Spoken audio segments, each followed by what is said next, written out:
तालियां नहीं रुकनी चाहिए, जोर से तालियां।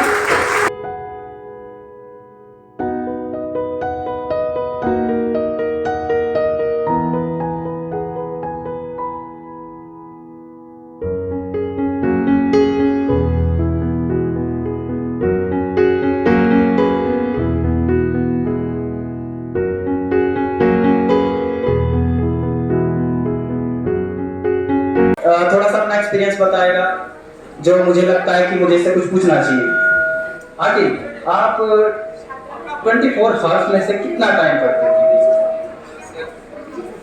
जो क्लास का टाइम होता था उसके अलावा मैं कोशिश करता था कि मेरा टाइम 6 से 10 घंटे हो जाए, तो हर दिन मिनिमम हमारा 7 आवर्स तो होना ही चाहिए। अगर पर डे 10 आवर्स नहीं हो जाएगा, लेकिन पहले कोशिश करनी चाहिए। तो अगर हम टाइम टेबल भी मेंटेन करेंगे अच्छे से, तो हमें इस तरह से ये पता रहता है कि हमें नेक्स्ट करना क्या है। तो उस हिसाब से हमें एक टारगेट रहेगा तो हम वो अचीव कर सकते हैं। आप मुझे ये बताइए कि हमें जो बच्चे हमारे बैठे यहाँ पे छोटे भाई बहन ये नीट में जाएंगे इंशाल्लाह, तो इनको ओएमआर शीट के लिए कैसे प्रिपेयर रहना चाहिए? क्वेश्चन पेपर पे हम जब बात कर रहे होते हैं अक्सर पेंसिल का इस्तेमाल कर रहे होते हैं कि हमें ये लगा दिया, तो वहां पर स्टेबिलिटी कैसी होनी चाहिए कि जो हमने टिक किया है वही ओएमआर शीट हम फिल करें। तो उससे रिलेटेड कुछ बातें वो बताओ जिसमें गलती होने के चांसेस कम से कम हो जाए या फिर ना। जैसा कि सर ने ओएमआर के रिलेटेड क्वेश्चन पूछा, मैं अपना एक्सपीरियंस शेयर करूंगा। मैं जब भी कोई क्वेश्चन करता था, कोई भी एक्सरसाइज करता था, तो पर्सनली मैं एक ओएमआर लाता था, कॉपी लाता था, हमेशा लाता था और उसी को फिल करता था। उससे क्या हुआ, ओएमआर फिलिंग की मुझे जो प्रैक्टिस थी वो अच्छी हो गई। वो अलग बात है मेरा एक ओएमआर गलत हो गया नीट में, लेकिन आपको क्या करना चाहिए, मार्केट में जो है ओएमआर आते हैं वो आपको लाना है और उसको रोज प्रैक्टिस करना है। चाहे वो 3 ही क्वेश्चन हो, 2 ही क्वेश्चन हो, आपको रोज प्रैक्टिस करना है। उससे क्या होता है कि नीट में आपकी एफिशिएंसी तो मैटर करती है, लेकिन टाइम मैनेजमेंट बहुत ज़्यादा इंपॉर्टेंट होता है। चल रहे होते हैं तो टेस्ट सीरीज पूरी आप पास करके चले जाते हो, उसमें स्कोर जिस लेवल पे पहुंच रहा होता था, क्या स्कोर में डिफरेंस दिखता है आपको? जैसा आपका स्कोर आया है, आपका मेजर टेस्ट में क्या आता था या उससे पहले फिर क्या आता था, किस किस तरह से आपने स्कोर को देखा है? अब फाइनली जो आपको स्कोर मिला है, आप मेजर टेस्ट में कहाँ स्टैंड करते थे कि उसके बाद आप नीट में ये स्कोर लेके आए? थोड़ा सा ये बताइएगा। जब मैंने टेस्ट देना स्टार्ट किया था तो मेरे 375 से स्टार्ट मैंने यहाँ किया था और मैंने 50 मार्क्स से पढ़ना स्टार्ट किया था। मैं लास्ट ईयर 7 पॉइंट से रह गया था, तो मैंने लेट थोड़ा स्टार्ट किया। मैंने 375 से स्कोर 544 लिया था 3 महीनों में। मैं जितने टेस्ट लेता था उनमें से मुझे हर बार 20-20 मार्क्स इंक्रीज होते थे, लेकिन वो सिर्फ इस वजह से जब भी मैं टेस्ट देता था, टेस्ट देने के बाद एनालाइज करने के बाद मैं अपने वीक एरियाज को देखता था, उन पे जितने दिन दूसरे टेस्ट को होते थे मेहनत करता था और जो नया सिलेबस था वो भी कवर करता था। लेकिन हमें क्या होता है, हम अक्सर जब टेस्ट देते हैं उसके बाद हम देखेंगे ना एनालाइज, हम देखेंगे क्वेश्चन, हाँ इसमें ये गलती होगी, बस छोड़ते हैं, 2 दिन के बाद भूल जाते हैं वो क्वेश्चन था क्या। तो मैं एक काम करता, मैंने एक कॉपी लाई थी, मैंने लिखा था एक मिस्टेक को, तो मैं वो क्वेश्चन लिखता था, उसका सोल्यूशन भी लिखता था। एक एग्जाम के 1 दिन पहले मैं उसी बुक को रिवाइज करता था कि हाँ इस पिछले एग्जाम में मैंने ये मिस्टेक की, ये नहीं होनी चाहिए। 24 घंटे में से वो कौन सा टाइम होता है जिसमें ज्यादा प्रोडक्टिव बच्चा हो पाए, जिसमें आपने भी पढ़ा होगा, उसको आपको लगता है कि कूल माइंड से मैं पढ़ पाती हूँ, उस टाइम पे फ्रस्ट्रेशन नहीं आती, टेंशन नहीं होती है, जैसे आपको देख के लगता है? तो थोड़ा सा बताइए। तो मेरे अकॉर्डिंग मुझे लगता है कि हर एक बच्चे का अपने स्टडी का डिफरेंट टाइम होता है। लेकिन अगर मैं अपनी बात करूँ तो मैं अर्ली राइजर हूँ, तो मैं मॉर्निंग में स्टडी करना प्रेफर करती हूँ। तो कोई होता है जो रात को पढ़ना प्रेफर करता है, सो ये सब अपनी कन्वीनियंस के अकॉर्डिंग करते हैं। बट अपने ध्यान रखना चाहिए कि जो भी हमारा प्रोडक्टिव टाइम होता है, we should make the most out of it, so that should be in our mind. अक्सर जो आप इस प्रिपरेशन के दौरान जो आपने किया, उनमें से जो आपको सबसे अच्छा लगा वो थोड़ा सा इनके साथ शेयर करिए। आपका जो भी आपका एरर है उसको देखो, स्टार मार्क करो, और जब भी आपको रिवीजन करे आप मतलब करना हो तो आप उस पेपर को फिर से रिवाइज करो, ताकि जो आप एक बार मिस्टेक करें वो बार बार रिपीट ना हो। आई थिंक दैट्स मैं हमेशा इनको अपना नसीहत करता हूँ कि आप अगर जो कुछ भी आपको ज़िंदगी में अचीव करना है तो वो आप अपने दिल से करो, मन से करो। हमारा काम है एज ए पेरेंट, अल्लाह ताला तो आपको इस ज़िंदगी में लाता है थ्रू पेरेंट्स, लेकिन मेरा हमेशा इनका ये बोलना होता है कि पेरेंट्स तो आपको खाली फैसिलिटेट करेंगे, मतलब आपको खाना देंगे, पीने देंगे, कपड़ा देंगे, एजुकेशन दे देंगे, लेकिन आपको सोसाइटी में कुछ अच्छा बनने का मौका एक टीचर देता है। तो अपने टीचर्स को आप इस तरीके से पकड़ो ताकि आप भी इंशाल्लाह कल हमारी सोसाइटी में कुछ अच्छा बन के दिखाओ। आप इतने किस्मत वाले हो, आपको इतने अच्छे टीचर्स मिले हैं, इतने काबिल टीचर्स मिले हैं जिन्होंने अपनी जिंदगी पढ़ने में और इतना एक्सपीरियंस उन्होंने गेन किया है कि ऐसे ऐसे रिजल्ट्स आ रहे हैं। मुझे लगता है कि आप सभी बच्चों के साथ इंट्रोड्यूस हो चुके होंगे।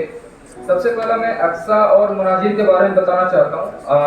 अगर नहीं पहचान पा रहे होंगे तो मैं कहूँगा कि हाथ में खड़े करें। अक्सा और मुनाजिर ये वो बच्चे हैं जो पिछले साल हमारे पास इम्पुल बैच में आए थे and just because of corona बहुत ज़्यादा डिस्टर्बेंस रहा था। देन एक्चुअल में पढ़ाई हम लोगों ने अक्टूबर के बाद चालू किया एंड इनकी स्कोर जो होती थी हमेशा 500 से 550 के बीच में ही होता था, कभी उससे ज़्यादा आगे बढ़ नहीं पाता था। यकीन करो आप, पिछले 4 महीने मतलब अक्टूबर से लेकर जनवरी फरवरी तक 4 महीने में इन्होंने जो मेहनत किया है, सीधा स्कोर जो 550 से बिलो होता था वो 600 प्लस जाना चालू हो गया। एंड जो ऑल इंडिया की टेस्ट सीरीज होती थी उसका क्वेश्चन का लेवल इतना टफ होता था कि नॉर्मली जब आप देखोगे कभी तो आपको लगेगा कि यार इतना टफ क्वेश्चन क्यों पूछा जा रहा है नीट में।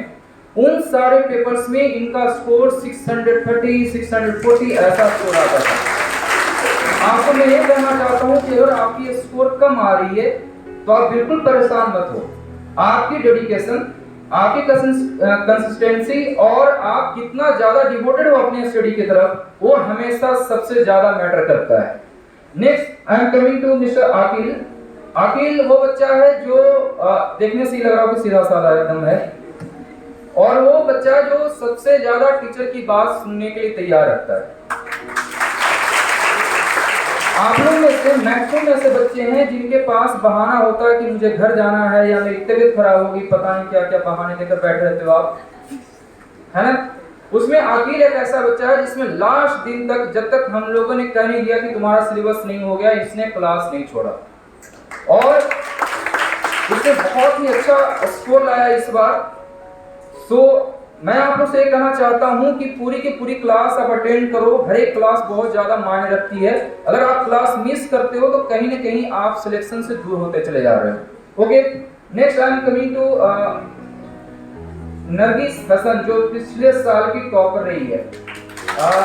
देखो बेटा आप करना नहीं पहचान पा रहे होंगे।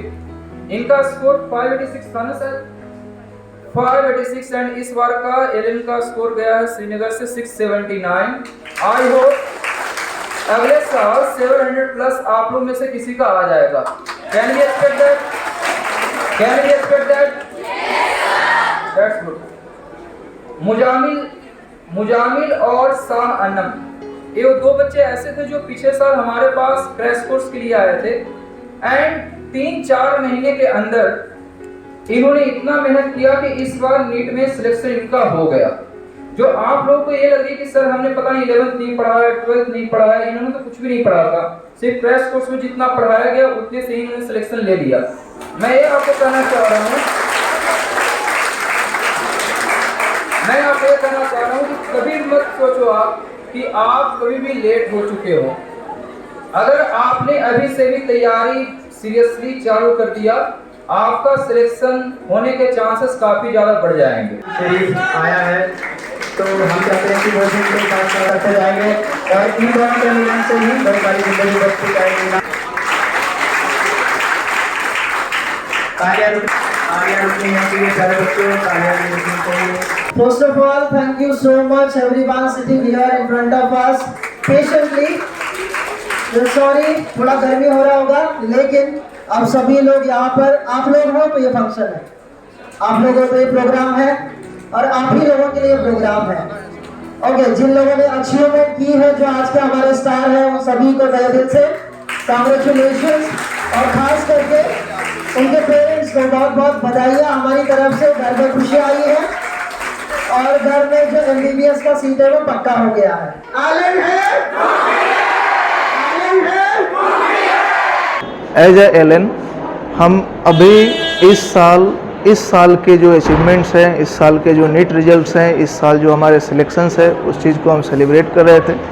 हमारे टोटल जो सिलेक्शंस है उन्हें हम फैसिलिटेट कर रहे थे, उन्हें हम बुला करके उनके कैसे उन्होंने तैयारियां की, कैसे उनके साथ हम एज ए एलन सिस्टम लगे रहे, कैसे टीचर्स उनको हेल्प करते थे, किस तरह से हमारा डाउट काउंटर फंक्शनल है, कैसे बच्चे डाउट्स काउंटर को यूज़ करके उसके हेल्प से अपने इम्प्रूवमेंट को और ज़्यादा अच्छा बेहतर करते गए और आज वो डॉक्टर बनने के लिए तैयार हैं। इन चीज़ों को ही हम बाकी बच्चों या पूरे श्रीनगर या पूरे कश्मीर में दिखाना चाह रहे हैं कि आखिर जो ये सिलेक्शंस है ये बता रहा है कि जब हमने अभी 2 साल भी एलन ने श्रीनगर में कंप्लीट नहीं किया, फिर भी अगर हम इतने अच्छे और इतने लार्ज नंबर ऑफ सिलेक्शन दे सकते हैं तो ज़रूर नेक्स्ट ईयर हम इससे अच्छा और बहुत अच्छा कर सकते हैं। हम जानते हैं कि श्रीनगर में वो पोटेंशियल है कि यहाँ से 720 भी बच्चे स्कोर करेंगे और ज़रूर हम इसी पे काम कर रहे हैं, इसी गोल के साथ काम कर रहे हैं कि अगला टॉपर